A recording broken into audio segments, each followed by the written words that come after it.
Kakva je uloga javnog komunalnog preduzeća u ovom projektu bezbednog odlaganja animalnog otpada?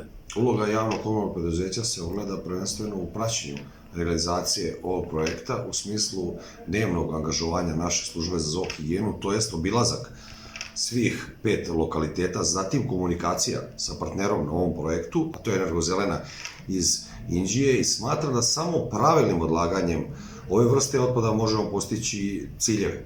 Jedan od osnovnih ciljeva je naravno zaštita životne sredine u našem okruženju i unapređenje dosadašnjeg sistema upravljanja otpadom na teritoriji opštine Bogatić.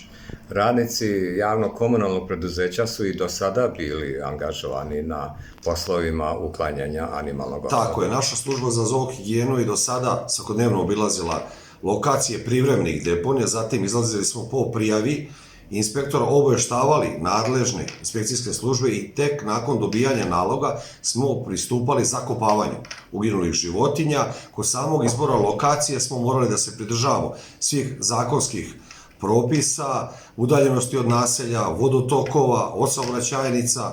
Zatim smo primenjivali naravno sve mere u smislu dezinfekcije samog mesta zakopavanja negašenih krečom, dezinfekcija vozila natrijum hipohloritom pre izlaska, to je povratka na saobraćajnicu.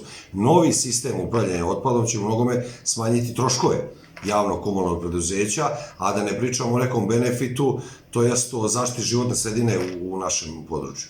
Da li očekujete da će i građani prihvatiti i ponašati se u skladu sa ciljevima ovog projekta? Siguran sam da će građani pravilno odlagati animalni otpad, to jest uginule životinje, zato što mogu sad na jedan legalan način i skroz besplatno da to urade.